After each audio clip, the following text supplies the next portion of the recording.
Bonjour. Depuis toute petite, Ophélie de Perrette y aime trifouiller la terre et rester de longues heures au milieu des pierres. Pour y trouver quoi?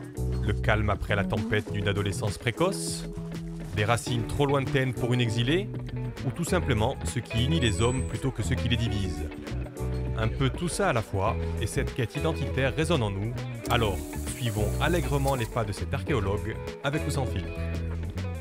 Bienvenue dans votre vie, Ophélie de Perrette. Oui, c'est impressionnant en fait, tout simplement. Il paraît. On a l'habitude de voir ces photos en petit format, donc c'est chouette de les voir comme ça en très grand format. Et puis ça permet de remonter le temps de la famille. Ah oui? On va remonter, lui il est né en 1883 lui. Oui, donc le lieutenant aviateur Jean-Paul de Perrette. Héros de guerre hein, quand même, C'est il notre va héros. mourir. Voilà. Il va mourir au combat, Ouais. il va mourir dans son avion, donc tué par l'ennemi. En 1916. En 1916, tout Ouais. à fait. Et donc évidemment, grand drame dans la famille, puisque c'était l'aîné de la fratrie, de sa génération. Donc mon arrière-grand-père va construire un tombeau au village On va y arriver au tombeau. pour ce Jean-Paul. Et justement, lui c'est son frère. Alors son petit frère, Trajan. Charles Trajan, voilà, Charles Trajan de Perrette. Trajan, on l'appelait Magnifique Trajan. photo. Elle est assez impressionnante cette photo, On est à puisque Lévis. donc nous sommes au village, à Lévis.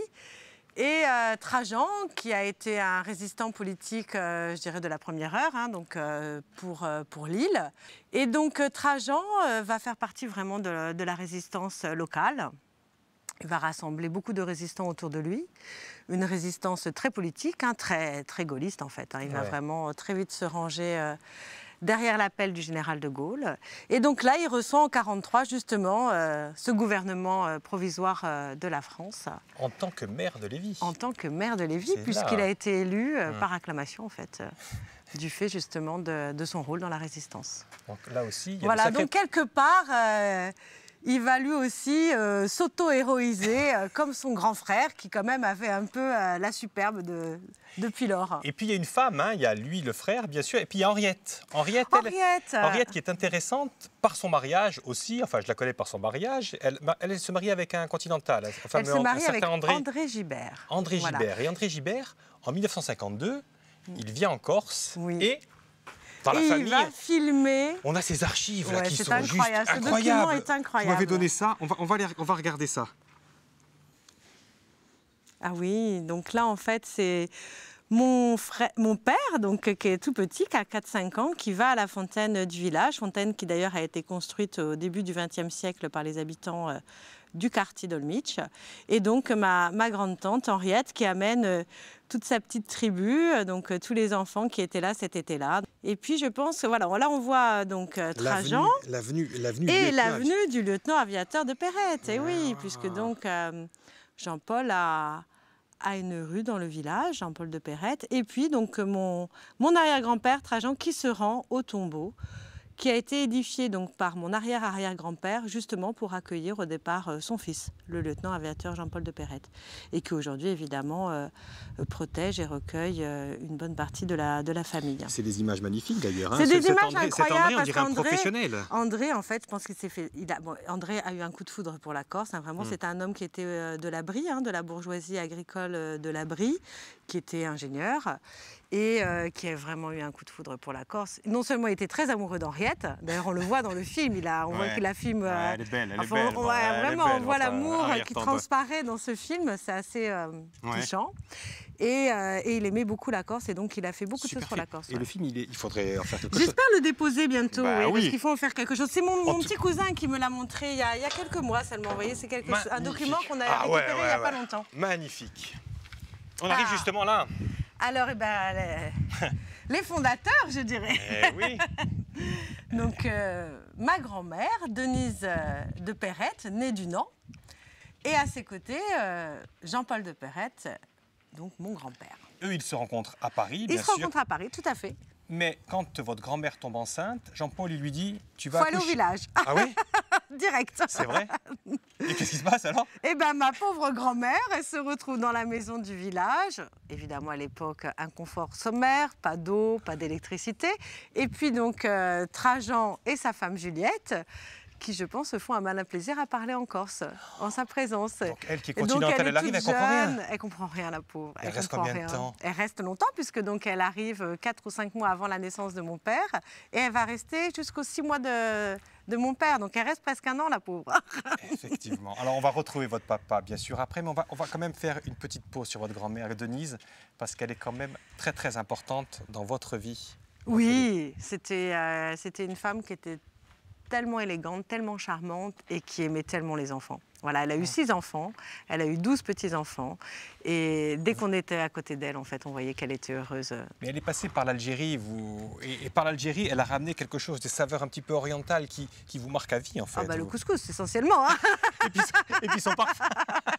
Et un parfum très oriental, vous avez raison, un parfum très musqué, ouais. Très oriental, oui, un peu chargé de... Quelqu'un, Denise, en tout cas. Oui, une femme très importante et qui tenait la famille. Allez, on va revenir ici. Oh là là, mes chers parents, tout mignons, tout jeunes. Alors à deux époques marquantes de leur vie. Les fiançailles, hein, puisque donc ils avaient fait les choses dans les règles de l'art, si je puis dire, comme on le faisait à l'époque en fait. Hein. Donc, ils se rencontrent où Ils se rencontrent au lycée, tout simplement. Très jeunes, hein, ils ont 17 ans. Très jeunes, ils ont 16-17 ans. Ouais. Ils n'ont pas le droit d'être ensemble, même. 16 ans. Non, pas du tout. Ma grand-mère maternelle était très dure avec sa fille. Hein. Elle l'empêchait de tout faire, à peu près, je pense. Elle avait très peu de liberté, ma mère. Ma mère était capable de dire qu'elle était collée pour gagner quelques heures de liberté avec son amoureux. Donc c'est une belle rencontre. Ils se marient, ils sont encore très jeunes hein, quand ils se marient. Ils sont très jeunes. Ma mère est mineure.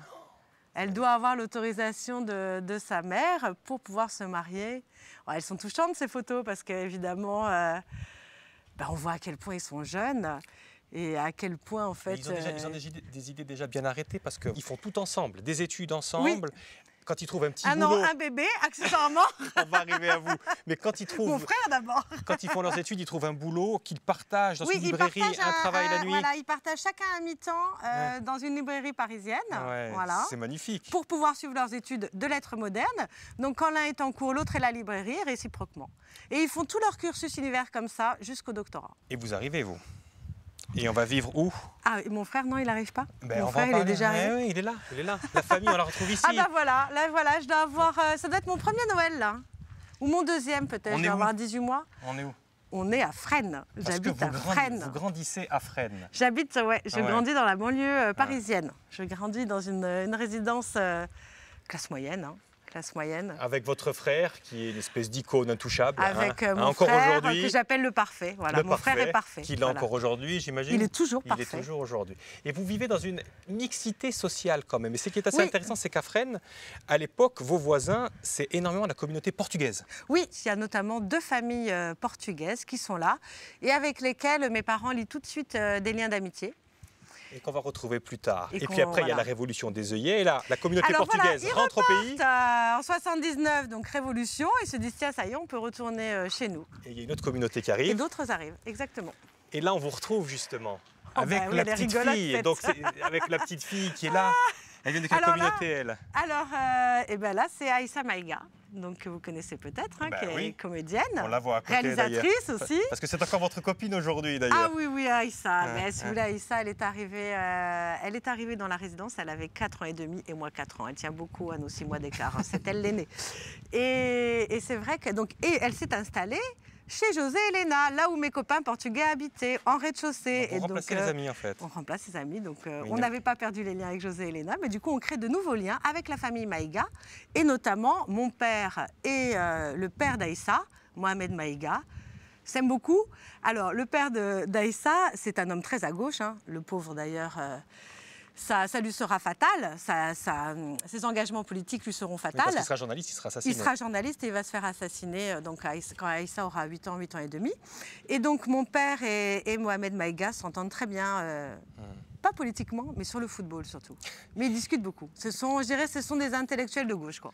Mais ce qui est intéressant, c'est qu'effectivement, face à ce drame, vous êtes copine avec Aïssa et vous voyez qu'elle souffre du déracinement, de la mort du père. Oui. Et ça, c'est une bonne école pour vous, parce que quand vous voyez sa souffrance, vous vous dites quoi, vous?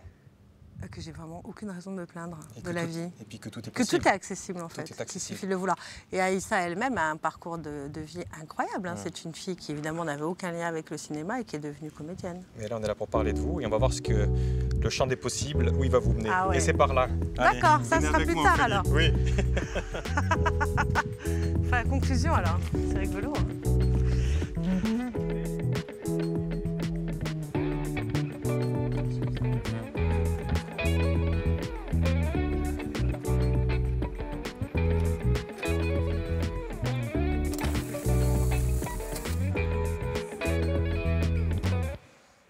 Prenez place, Ophélie. Mais oui. Et on va mettre cette petite composition pour commencer. Celle-ci. Oh. Vos vacances. Parce que Dieu sait que vos vacances ont été formatrices pour vous. Hein. Tout à fait. Ouais. Oui. Parce que mes parents nous emmenaient un petit peu partout, surtout en Europe du Sud. Donc on allait notamment chez José, qu'on voit là, donc au Portugal. Au Portugal, hein, voilà. Au Portugal, José, il avait une vraie importance parce qu'on voit qu'il est en train de toucher la terre. José, c'est un homme en fait qui est à la fois fermier, philosophe, céramiste. En fait, c'est un homme qui fait beaucoup de choses différentes, qui a un rapport à la nature très fort et qui, moi, me fascine. Quand vous n'allez pas chez José, vous allez en camping. C'était des moments qui étaient délicieux, on avait zéro confort. Et en fait, on était dans la nature et on adorait ça. On allait surtout dans les campings de montagne, bien sûr. Et puis, quand on n'est pas en camping et qu'on n'est pas au Portugal, on est bien sûr, c'est marqué sur le t-shirt. Et on est au village. On est au village. C'est votre frère, là, bien sûr. Alors là, on a un peu plus de confort. Grâce à ma tante Laure, qui s'occupe de tenir la maison. Donc là, on se régale. Mais vous partez de la maison et vous êtes attiré par les sites quand même un petit peu, on peut le dire, déjà archéologiques, quoi. Coucouroute, le musée de Lévis, ça vous parle, hein? Ah oui, complètement. Instinctivement, comment ça se fait? Comment ça se fait, je ne saurais vous dire. En tout cas, ce qui est sûr, c'est que partout où il y avait des pierres, j'étais bien. Ah oui? Et il y a deux endroits où je me sens bien depuis toute petite. Ce sont les sites archéologiques et les musées. Et donc, chance, au village, il y avait déjà un musée qui était dans les locaux actuels de la bibliothèque. Et donc, qui était tenu en particulier, donc l'agent de médiation, c'était déjà Angèle Corallucci. Et qui m'a vu passer toute mon enfance dans ses pattes, dans les vitrines du musée. Et évidemment, très vite, je faisais des visites guidées. Ah oui, bénévole. Oui, bien sûr. Dès qu'il y avait 2-3 personnes qui parlaient français, qui étaient curieux des vitrines, je me proposais en guide. Puis je lavais les vitrines aussi. Hein. Et puis, ce goût des pierres, vous le retrouvez aussi là? Ah oui, en Algérie, voyage extrêmement formateur également. Donc on part en Algérie en 1989, donc juste au moment vraiment aux prémices des années noires, hein, que va avant vivre l'Algérie, juste avant les années de plomb. Exactement. Vous avez 13 ans là? J'ai 13 ans, fascinée par les paysages algériens. Alger aussi, une ville tout à fait étonnante. Et puis Tipaza. Tipaza, donc, qui est un site antique dans la petite Kabylie. Et vraiment que je trouve magnifique. Et j'ai envie de passer ma vie là, moi, en fait. Hein. J'ai envie de passer ma vie à fouiller à cet endroit-là, bien sûr. Vous avez 13 ans et vous faites beaucoup plus que votre âge. Oui. Et vous êtes en avance aussi à l'école, parce qu'à 13 ans, là, quand vous allez rentrer au lycée, vous. Vous sautez 2 classes. Oui, j'ai eu un parcours scolaire à rebond, on va dire. Ah ouais? Non, c'est vrai. Oui, à 13 ans, vous êtes au lycée. À 13 ans, je suis au lycée et à 13 ans, j'ai un corps de femme. Mais je crois que je ne suis pas tout à fait prête dans ma tête, en fait. Non, parce que justement, on va le matérialiser avec la photo d'après. Oui, alors, j'ai mis cette photo-là. Alors, pour moi, c'est la période lycée. Vos parents qui s'aiment toujours, qui sont d'accord sur tout. Et surtout, qui sont d'accord pour vous faire des études en sciences. Oui. Et vous, là, avec votre petit regard, votre petit air, eh bien, quand arrive le lycée, par contre, je ne sais pas si c'est parce que vous êtes trop en avance, ou vous êtes contre votre parent, ou vous êtes rebelle comme votre père. Quoi qu'il en soit, vous n'êtes pas d'accord, là, à ce moment-là? Non, je ne suis pas du tout d'accord. Je suis en opposition constante. Je pense que je suis un cauchemar pour les enseignants au lycée. Et surtout, je me passionne pour l'archéologie. Donc, dès que je peux, en fait, je vais suivre les cours toute seule, à Paris 4. Sur les bancs de la fac. Ah, vous sortez du lycée pour aller sur les bancs de la fac, en auditeur libre, un petit peu comme ça, voilà. Là, avant l'heure. Avant l'heure, voilà. Mais sauf que vos parents, ils ne sont pas du tout d'accord avec ça. Mes parents sont très fâchés après moi, oui, à cette époque-là. Ils veulent que vous fassiez des maths? Mais ils veulent que je fasse des maths et des sciences, puisque c'est vrai que j'aime bien les maths, j'aime bien la physique, j'aime bien la bio. Et donc, ils ne comprennent pas pourquoi je n'exploite pas, entre guillemets, ces talents.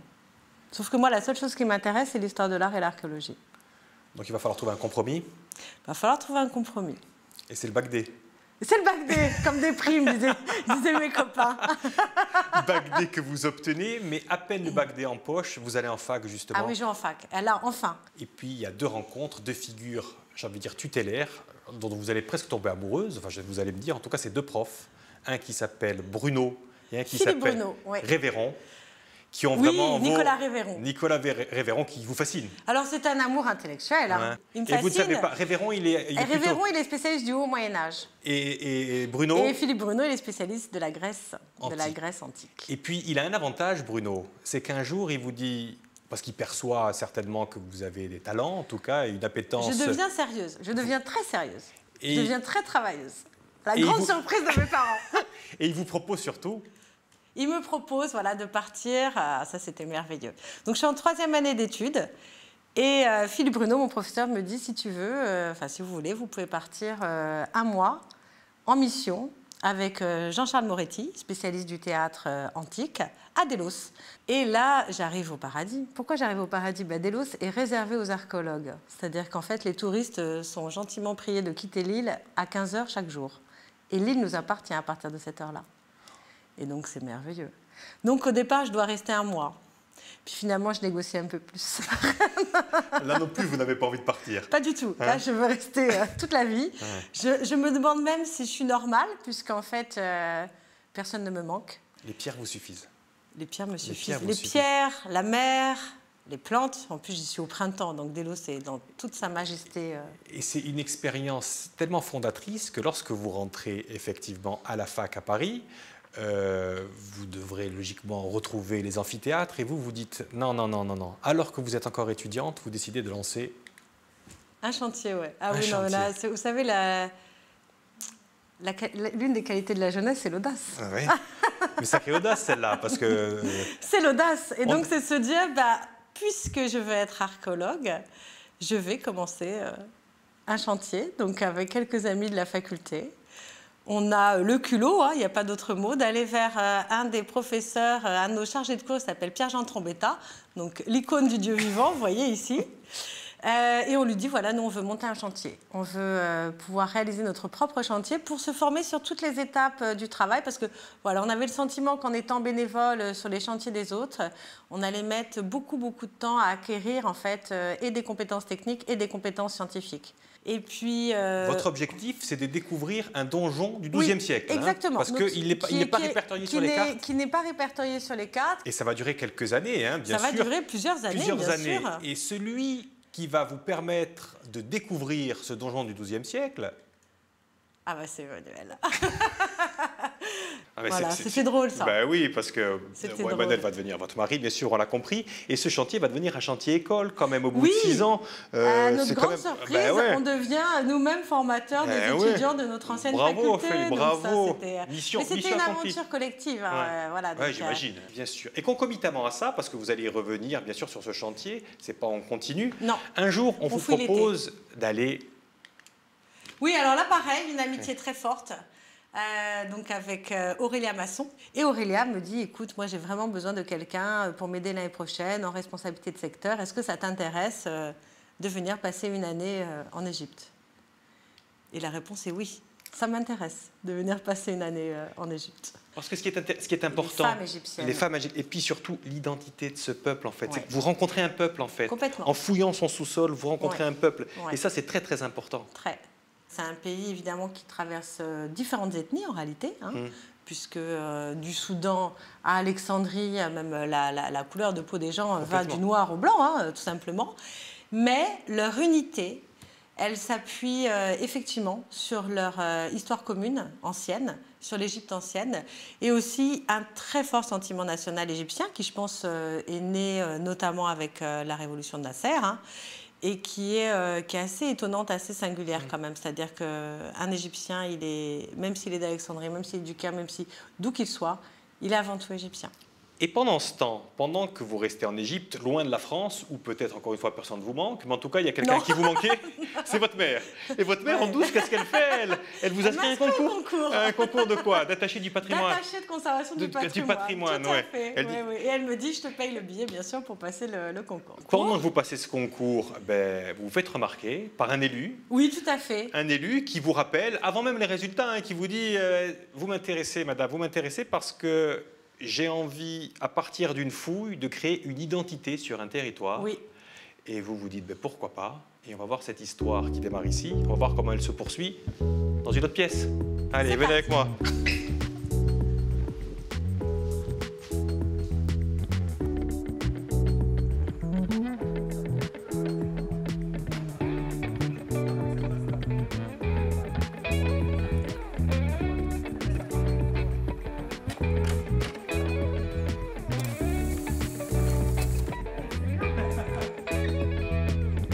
Allez Ophélie, dernière pièce, pour arriver où? Pour arriver à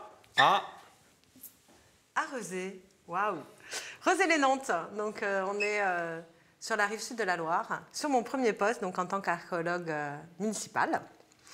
Et là, c'est le bonheur, il y a tout ce que j'aime, puisque donc il y a une très belle chapelle du XVIe siècle, il y a un site antique en partie exploré, mais dont il reste encore énormément à découvrir. C'est important ça, parce que le maire, justement, là, lui, il veut un petit peu se démarquer justement de Nantes. C'est la raison pour laquelle c'est important pour lui, ce chantier. Oui, ce chantier est important puisque le maire, en fait, il a tout de suite donné à l'archéologie le rôle un peu de fédérateur pour sa population, puisqu'en fait, Rezé, c'est une ville de banlieue, qui est dans la banlieue de Nantes, où évidemment, il y a énormément de populations qui viennent d'horizons différents. Et finalement, il veut s'appuyer sur cette histoire antique commune pour justement donner du liant aux différentes couches, on va dire, de la population rezéenne. Et un aspect scientifique très important aussi. Lequel? Eh bien, en étant en relation directe avec les universités de l'Ouest. Donc, un chantier école pour les étudiants. Encore un. Et le résultat de tout cela, vous l'avez mis ici. Eh oui, donc premier projet architectural à des fins muséographiques. Oui. Donc là, on est carrément sur le chantier, sur le site où on a fouillé. Et le bâtiment du chronographe, donc, qui est le nom de ce petit musée de site, s'inscrit dans un entrepôt portuaire antique. C'était une des contraintes qu'on avait données aux architectes. C'est magnifique, ça. Alors, on voit qu'il y a effectivement le Grand Nantes tout autour. Il y a 600 000 habitants qui habitent dans l'environnement immédiat. Et en revanche, il n'y a que 35 000 personnes par an qui passent là. Donc, une fois qu'on a construit un musée, tout reste à faire, en fait. Exactement, j'ai envie de vous dire, une fois que le musée est ouvert, c'est le début véritable de son histoire. Sauf que vous n'avez pas trop le temps, vous, de vérifier tout ça, parce qu'il y en a un, et lui, en l'occurrence, qu'on voit ici à Bonifacio, qui aime la Corse, et qui n'arrête pas de vous dire « Ophélie, on va travailler en Corse ?» C'est comme ça que ça se passe? C'est vrai, Emmanuel, tous les ans, revenait à la charge. Et ça tombe bien, parce qu'il y a une place qui se libère. Il y a une place qui se libère, la place d'Isabelle Dailly, du côté du musée. Est repartie sur le continent depuis quelque temps, au moment donc où vous postulez et vous êtes recruté. Le maire de Luciane, José Galette, il donc crée un poste pour mener à bien le projet muséographique de Marianne. Et on vous retrouve donc ici. Nouveau chantier vierge, où il y a tout à faire. C'est quoi? Parlez-moi un petit peu. Il y a eu beaucoup de choses de faites déjà quand j'arrive, bien entendu. Sûr, vous arrivez en 2017. J'arrive à l'été 2017. La photo que vous avez là, elle est intéressante puisque ça a été pris justement à l'hiver 2017, au moment où, vous voyez, il y a un chantier archéologique qui est en cours, dirigé par Philippe Chapon de l'Institut national de recherche en archéologie préventive, et qui va mettre au jour un sanctuaire dédié à Mitra, qui est une divinité d'origine indo-perse. Et donc, ce mitréum est le seul aujourd'hui découvert en Corse. Voilà, donc c'est vraiment une très belle découverte qui est faite à cette occasion-là. Et c'est le moment, en fait, où je vais postuler pour Marianne. On présente quand même un petit peu Marianne. Marianne, à la base, c'est une colonie romaine du 1er siècle avant Jésus-Christ. Tout à fait. C'est fait pour donner à des soldats vétérans, je crois. Oui, comme beaucoup de colonies, en fait, l'acte de fondation de la colonie, c'est d'abord pour remercier les soldats de l'armée romaine de leur loyaux service, si je puis dire. Donc, au bout de 20 ans de combat, ceux qui ont survécu, ils ont le droit à une retraite. Ici. Et cette retraite, elle peut se faire dans une colonie, donc une nouvelle ville, fondée dans laquelle ils auront accès à des parcelles urbaines pour leur résidence et des parcelles agricoles pour pouvoir s'octroyer des revenus. Et du coup, vous trouvez tout un tas de choses autour, bien évidemment. Et votre mission, une fois de plus, c'est de construire un musée. Oui. Et ce musée... Il n'y a plus qu'à. C'est magique, hein. Tant d'années de travail résumées en quelques photos, je vous félicite, Luc. C'est magnifique, magnifique, magnifique musée. Il est très beau, ce musée. Il est Magnifique, très beau, magnifique parce que musée. justement, donc, c'est Pierluigi Falucci, qui d'ailleurs est un architecte qui a été reconnu, hein, puisqu'il a reçu le Grand Prix de l'architecture en 2018, je crois, ou 2019, je ne sais plus. Bref, un architecte qui a vraiment un regard sur le paysage quand il pose son architecture, et donc il va créer un lien très très fort, visuel, entre l'église romane de la Canonica et le musée.